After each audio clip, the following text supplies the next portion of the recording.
All right, welcome to This Explainer. Today we're unpacking a massive, kind of mind-boggling demographic mystery. We are going to look at why the world's two most populous nations consistently fail at football, and more importantly, exactly who is paying the price for it. Because really, this is a story of incredible potential, totally broken systems, and hundreds of millions of deeply passionate fans who have just been left entirely behind by their own sporting infrastructure. Okay, let's dive right into the sheer absurdity of this situation. If you look at recent World Cup qualification cycles, you see this absolutely fascinating reality.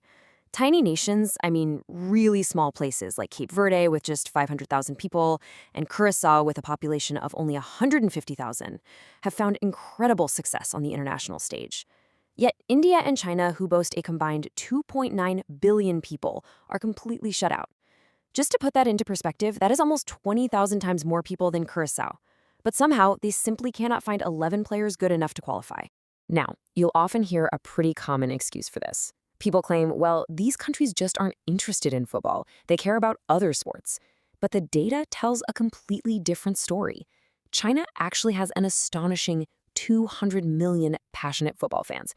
That is a massive domestic audience actively watching, following, and caring deeply about the beautiful game. And India? They boast 136 million football fans of their own. Put those together, and we're talking about well over 300 million people. So the question is definitely not whether they're interested. The real issue is how these giant national systems are actively failing hundreds of millions of people who desperately want to cheer for their country on the global stage. These fans, and the millions of little kids who just want to play, are the ones paying the heaviest price for decades of mismanagement. So here is the roadmap for This Explainer. We're going to hit the billion-person absence, the ideal football pyramid, India's broken grassroots, China's talk-down disaster, and finally, ignoring the diaspora shortcut. Basically, we'll see how India fails its people through pure neglect and how China fails them through excessive top-down control. Let's kick things off with Section 1, the billion-person absence, and ask the obvious question, where on earth are the giants? When you really look at the scale of this underachievement, it's pretty staggering. Nations like Wales, Haiti, and yes, even North Korea have all made more World Cup appearances than India, who sits at precisely 0.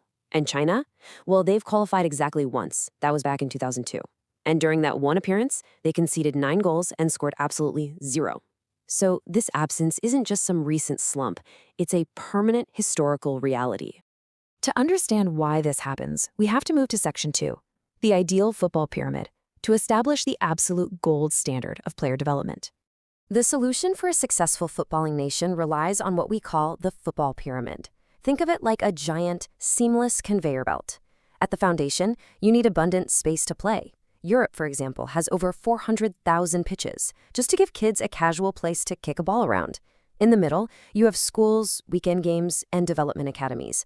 And at the very top, you have layers of professional leagues that ultimately feed the best of the best into the national squad. The true beauty of a wide, well-functioning pyramid is that it never ever misses a talent. Sure, it catches the teenage prodigies who are spotted young, like France's Kylian Mbappe, but equally importantly, it catches the late bloomers. Take Germany's Deniz Undav, for example. He was actually dropped from an academy at age 14 for being too small. He went off to work in a factory. But because lower-level professional leagues existed in the German pyramid, he kept playing, kept developing, and eventually became a breakout star for Germany at the World Cup. Without this pyramid, thousands of potential late bloomers in India and China are literally just slipping through the cracks. They are failed before they even begin. Which brings us to Section 3, India's broken grassroots. Let's look at India's specific brand of neglect and who exactly was left behind in the rubble. You know, it actually wasn't always this way.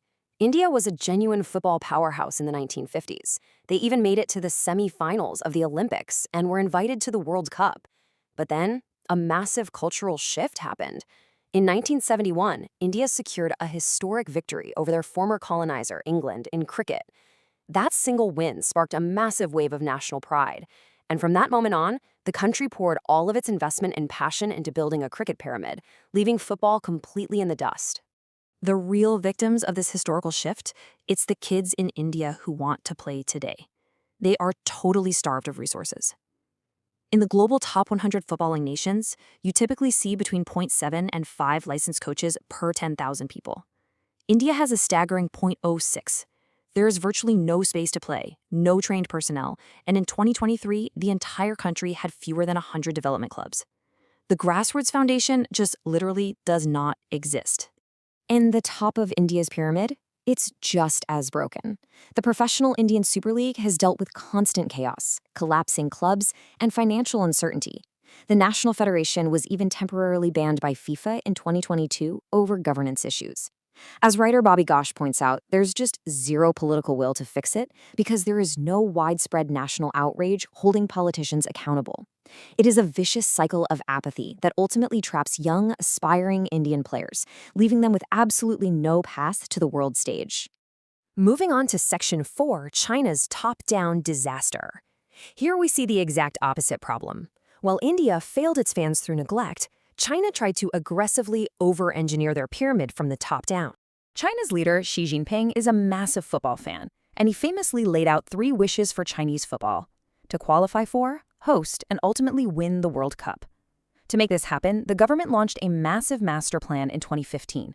They threw billions of dollars at the problem, trying to mass-produce footballers using the exact same highly structured, top-down approach they used to successfully drill Olympic divers, gymnasts, and table tennis players. But here is exactly where they failed the youth. Football requires creativity and flair, right? Not repetitive drilling. A diver wants to repeat the exact same movement perfectly every time, but a footballer who does the same move every time is instantly defended. On top of that, the system completely halts young players in their tracks because of the Gakao. This incredibly rigorous academic exam forces teenagers to abandon sports entirely just to study. Millions of kids might start playing, but their grassroots journey hits a brick wall exactly when their player development matters most. So China's master plan eventually crashed into reality, leading to an absolute system collapse at the very top. The domestic Super League, which was initially fueled by massive corporate spending, totally fell apart when a real estate crisis crippled the club owners. Then, a huge corruption scandal erupted, resulting in 73 lifetime bans for match fixing. The head of China's Football Association was even given a life sentence for taking bribes. The political interference got so deep that at one point, a director from the Sewage and Waterworks Treatment Department was promoted to make major footballing decisions. I mean, you can't make this up. And again, the people paying the price are the players and those 200 million fans subjected to the systemic failure. Finally, we reach Section 5, ignoring the diaspora shortcut. We are looking at the players shut out by bureaucracy, as both nations completely ignore a very obvious solution to their problems. The crucial point is this: if developing homegrown talent from the grassroots up is failing so miserably in both of these countries, why aren't they recruiting from their massive overseas diasporas? This is exactly what the rest of the world is doing to stay competitive right now. Take a look at this incredible statistic from Curaçao's roster during the recent World Cup cycle. Out of 26 players, 25 were born abroad, and only 1 was native-born. Tiny nations like Curaçao and Cape Verde aggressively leverage FIFA rules that allow them to recruit foreign-born players whose parents or grandparents are of native descent. This single strategy instantly elevates their national teams to World Cup caliber status.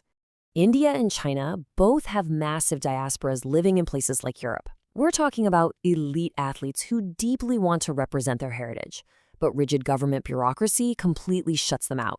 While countries like Cape Verde happily allow dual citizenship, both India and China strictly require players to entirely surrender their foreign citizenship to play. Unsurprisingly, almost no professional athlete building a life in Europe is willing to shred their passport just to go play for a struggling national team. So once again, the system fails its own people. The reality is, the rest of the world is rapidly improving, using the World Cup to gain incredible global soft power and visibility. India simply needs to make a small bureaucratic change to its passport laws, and China desperately needs to give up a little state control to let grassroots creativity actually flourish. Until they do, they will continue to fail their massive sports-hungry populations. But it leaves us with one staggering thought to chew on. What kind of geopolitical earthquake is going to happen when a combined 2.9 billion people finally wake up, fix their broken systems, and take the pit?